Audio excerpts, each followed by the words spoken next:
Good morning, everyone. Hey, it's been a while since we checked out the Ink Tank. Let's see what they're doing today. Making the best alien playlist. Of course, that's going to be objective. And as we can tell, it already has Swampfire. Alright, everyone, let's hop in and see just who will be on the Ink Tank's top 10 alien playlist. Swampfire, it's Swampfire. Of course, my first choice is Swampfire. All day, every day, it's Swampfire, okay? It's Swampfire. I mean, obviously. You got me. Swampfire! Hey folks, Kuro the artist here. Y'all click this video so you know what you're in for. We are building the perfect Ben 10 playlist. If you're unfamiliar with the term playlist, the Omnitrix's menus are arranged in sets of 10 for simplicity's sake. Alien DNA scanned and recognized, unlocked and available on playlist 5. So yeah, it's just how the Playlist Omnitrix 5. categorizes Nice. and stores DNA. So how are we gonna make the perfect playlist? Well, y'all know me. I came up with a list of rules and regulations. Hold on, you guys see that shirt he's wearing? Grey Metal Fanboy? That's actually another YouTuber. Main reason why you probably don't know too much about the Grey Metal Fanboy YouTube channel is that they primarily do short videos explaining all the fan-made Omnitrixes that are just, you know, out there. From the Cornatrix to the Chonatrix, next to, well, literally anything that has tricks in the name. I mean, also, he should make like an April Fool's video that's him talking about Trix cereal. To keep us in line, so hear me out. The first criteria, which is probably the most obvious one, is that the powers of the aliens need to be balanced. We got like 6 electric guys, a handful of speedsters, and practically every other alien has some form of super strength. So while power overlap is inevitable, I want to choose the aliens where I get the widest and most versatile options for abilities as I can. My second rule might be a little bit controversial, but this is the kind of stuff I think about. And it's an angle I don't believe most people consider. In this hypothetical scenario where I get the Omnitrix, I'm still gonna be me, right? Like, I'm not Ben Tennyson. I am not in his world. The Omnitrix is coming to my world, and I'm getting to watch during my everyday life in this reality. Meaning my alien choices should reflect how I actually use them here in our real world. Like, I'm not worried about Vilgax enslaving the planet or trying to fight an army of D and aliens. I'm paying off a mortgage and fighting a Red Bull addiction. So I'm gonna be choosing aliens that I could actually find some use for in my everyday life. Like, Chromastone is a really— I mean, easily I'd be taking Jet Ray because 1, flight, 2, super speed, and 3, I can go up to space, and 4, I'd be able to actually show evidence that the world is not flat. Oh, no, that's going to cause an argument. Let's just say I have very good reasons for why I want Jet Ray. Cool alien, but his primary ability is absorbing and redirecting energy, and like, when's the last time you've ever been shot by a laser? It just doesn't happen. What am I gonna do? Purposefully put myself in front of a nuclear blast just so I could say I survived it? I've never been shot by a laser. Ever. So as much as I like Chromastone, he would be a really poor choice to have in our real world. I'd never use him. Same with Atomics. Like, when am I ever gonna actually need to be Atomics? And for my last rule, I want to make sure I'm getting the fullest, most fun experience being an alien. I talk about this a lot in my breakdown series, but what does it actually feel like to have 2 extra limbs? What kind of advanced synapses are firing off in my brain to control them? Or what does it physically feel like to melt into a pile of goo? How do I control myself doing that? What happens to my vision? What is it truly like being 6 inches tall? Would I breathe air differently due to the molecules being bigger? Would I even notice? I want to turn into Alien simply just to fuck around and see what it feels like to have all these different body types and traverse terrain differently, and I don't know. I want to feel something different than just my standard human form. So my perfect playlist will have balanced powers, real-world practicality, and be fun to use. Let's get to it. Anyway, I've had this video idea for a while, but now it's time to actually sit down and put in the work to explain my choices. And if I do that, I need somewhere comfortable to sit. Thankfully, using my extranet link up to our intergalactic database, I've come across the planet Libernovo. Alright, like I said, my first choice is Swampfire. How could it not be, right? He's my nice. boy, okay? Alright, sure, he's my favorite alien, but let's be real, he fits all of these criteria perfectly. I could use chlorokinesis to grow the perfect garden and save so much money on food. I would never struggle lighting a campfire again. And I could literally rip my head off, survive, and put it back on. Can you imagine what that would feel like? I'm serious. Picture ripping off your head, holding it in your hands, and then looking back at your body. The fact that my point of view would be out of sync with what I'm used to in my perspective of my body alone is fascinating. I could turn into vines. I could propel myself into the air. I can put my cats to sleep when they wake me up at 4 in the morning. He's literally the perfect alien to get a kick out of when you're in the real world. The only downside is that, well, he smells bad. Which matters a lot more in real life than it seems to do in the show. Like when I'm Swampfire, no one's gonna want to be around me. And you know what? I'll actually agree with that, and I'll put Swampfire on my playlist, right under Jet Ray. I get it. So I'd have to use him by myself, but I'm cool with that. My next choice, Echo Echo. Now, before you say anything, no, I'm not just remaking the Alien Force playlist, although you gotta admit they're a pretty solid lineup. But the reason I'm choosing Echo Echo is mainly just for the experience of it. I really want to know what cloning myself would be like, and how I'd interact with other versions of myself. Could we all just... Oh, plus you'd be able to technically create an echo chamber for ideas and stuff, and be able to actually heal, be able to get through more ideas faster.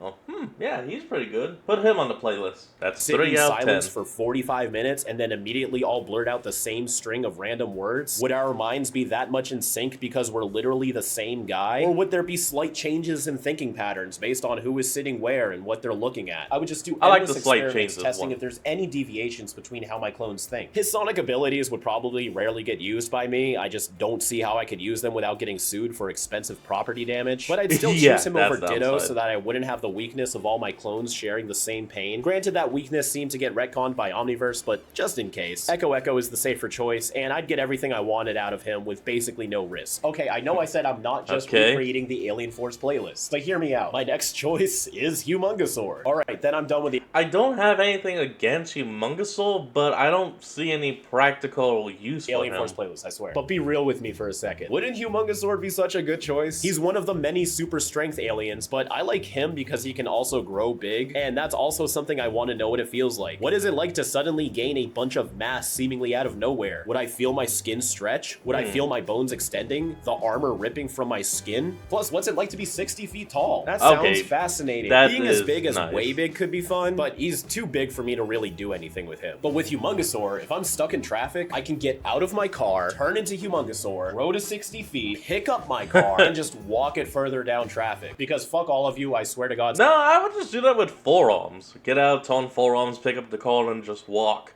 I'd be like, screw traffic, I got places to be, damn it! And if I need to move faster, I jump. So yeah, put forearms on the list. That's 4 out of 10. Some of y'all really need to learn how to drive. I'm not sitting through this shit any longer than I have to. Hard work would be easy. I can just scoop up all the leaves in like 4 handfuls and boom, 2 hours of raking completed in minutes. And I don't know about y'all, but I keep finding myself in situations where I have to help somebody move. I swear I help like 5 people move every year. If I had Humongosaur, I would get that shit done in 30 minutes and call it a day. Now my 4th choice is Alien X. I could enslave humanity, turn pickles into oranges. Oh, and sure about that? I told y'all I'm done with the Alien Force playlist. Nah, this one was a bit unexpected, but going through all the aliens, I ended up landing on Amphibian as one of my options. He's a great alien, but isn't super popular, and I don't see him on a lot of fan playlists. But I guess I do technically need an electrical alien on my list. Feedback is nice, but again, and he's more for absorbing and then redirecting that power.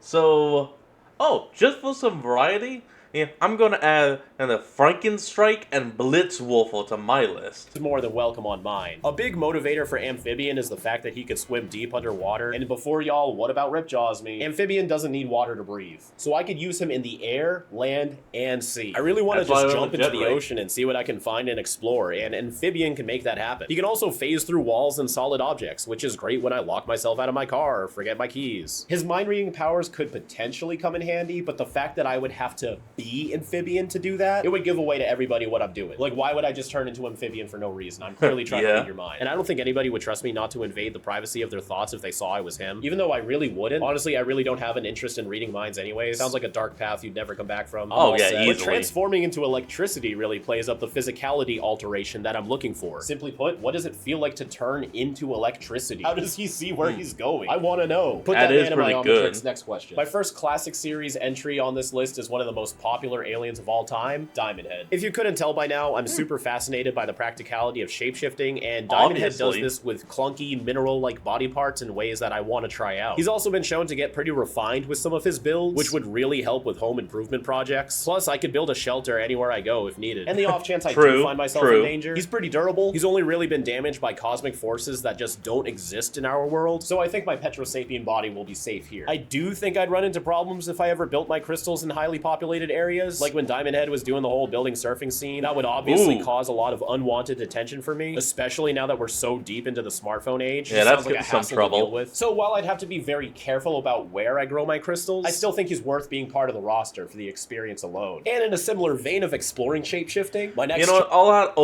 upgrade. I was about to say add Diamond Head to the list. Nah, add upgrade to the list. That's 7 out of 10 slots filled. choice would be upgrade. Y'all know physicality is my main interest right now, so I'll highlight his other use, which is merging with technology. Not only will that give Hell me yeah. endless ways to experience different forms and bodies, but I've always wanted to know what goes through Ben's head when he merges with technology. Sometimes it seems like his upgrades are on purpose and Ben can control what he forms and how he does it. And other times he seems pretty surprised with his results. So I want to know like that. firsthand Yeah, how voluntary that or movie. involuntary these upgrades are. Plus, if y'all follow my video diary series for patrons and YouTube memberships, I am notorious for having computer problems. So having upgraded my watch would be a blessing. I wonder how intricate my abilities would be if I paired with my computer too. Like, could I run Photoshop and draw things in an instant? That would save me so much time. Or video Dude, imagine that. You turn upgrade, you fuse with your computer, and you can just instantaneously create whatever you see in your mind. It'll just boom, boom, boom, boom, boom. Masterpiece after masterpiece. editing, script writing, sending emails. I'd be like ChatGPT, except I wouldn't be killing the planet and stealing artwork. But my tech choices wouldn't stop there, as my 7th choice is another OG, Gray Matter. I think y'all are getting the hang Gotta add of the where my super priorities lie, which is diverse experiences. Super intelligence and being a small size, that's the perfect combination for endless and fascinating fun. Gray Matter can also leap pretty high and stick to walls, and with his small size, I could spend hours just parkouring around my house. I'm sure my cats would love it too. I'd have a whole new way to play with them. And with a genius Agreed. IQ, there is no solution to a problem that I couldn't solve. Yeah, Gray Matter is a pretty cut and dry choice, so let's tackle my next pick, which is Gravitack.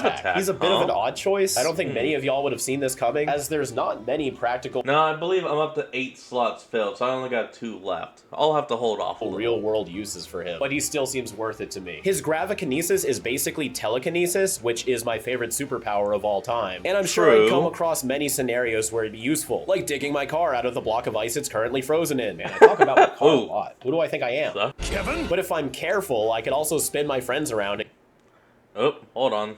and give them rides. I'm sure they'd There get a we go. kick out of it. And honestly, screw my car. I feel like flying around as Gravitack to get places would be the best. I could fly over to the grocery store, buy whatever I need, and just pick it up in my orbit and bring it home. I could save anyone Yeah. drowning at the beach. I can crush all of my trash into a pressurized sphere to reduce the amount of space it takes. I Yeah, could be not a tow bad. truck if someone's car breaks down. All right, I got 2 slots left, and I still don't have a Same super here. speed alien, so I'm gonna pick Fast Track. Now, this isn't just to Wait, continue the why? meme of me preferring Fast Track over Accelerate, but in the real world, I really do think he'd be the better choice. Even if Accelerate is faster, when am I ever gonna need to go that fast? It could be useful, but Fast Track is enough to give me the satisfaction of running at super speed. He also just come looks on. more comfortable to use as opposed to Accelerate's body shape, and as much as I like experiencing new physicality, I got enough aliens on deck already that give me that. And I think I'd prefer using super speed with a much more humanoid shape, plus Accelerate's raptor claws seems like it'd limit the amount of things I could hold or touch. And Fast Track's a Okay, big I'll fluffy give you cat. that. How can I pass that up? I don't think there's too many reasons I would really need super speed, but it's still a power I'd like to experience. But for travel, I'd still have to know where I'm going, so I can't just run around as Fast Track everywhere. I'd most certainly get lost pretty quickly. I can barely drive without using the GPS. That's but in true. short bursts, yeah, seems like a fun time. All right, for my last choice, I wanted to pick some form of a powerhouse alien. But like I said before, Waving and Powerhouse, Atomics huh? just don't have much practical use in the real world. And Alien X, it just doesn't feel right to choose I mean, it's him. I'm Alien pretty X. big on the preservation of free will and the natural order of events, in big part inspired by Ben's own journey, which became a main highlight for 5-Whale Ben as well. So if I did Nice. actually have Alien X, I would just do some menial bullshit like fix anything that breaks in my house or manifest food or just float around a bit, which are all Food. things my previous choices can do. So instead, my final alien is going to be Clockwork. Really now? Particularly his holographic rewind ability is what appeals to me the most. I've been finding the need to retrace my steps more and more as I succumb to my own deliriousness. But with Clockwork, Oh, I'll wow. always have a surefire way to refresh my memory on how things played out. And given he can expose events you didn't even have to be there for, it Not could be bad fun just going around playlist. anywhere and rewinding a couple years just to see what happened. Who dug that random ditch outside of town? Who graffitied this cool mural on the side of the building? Who keeps stealing my fucking mail? Why do I keep losing my rolls of tape before I finish them? And so on. So Damn, His time okay. rays could also be useful for clearing passages or just terminating any trash I have. I'm pretty big on trash too, not just car problems. And the whole slow motion thing would be cool. Imagine getting to watch rain fall in slow motion, but not on a YouTube video. Like That is all actually around still you. pretty Okay, nice. in person, or getting up close to wildlife and being able to pause time and retreat if things went south. There's endless possibilities. So in the end, this Not is my bad. playlist. While it is based around the fun and experiences of becoming an alien in the real world, I also think it makes a solid playlist for Ben to use in the show as well. We got a wide range of powers with a couple of heavy hitters in there. I think if Ben only had these 10 aliens too, he'd be fine. All right, I've been around the block enough. Yeah, he could find a way.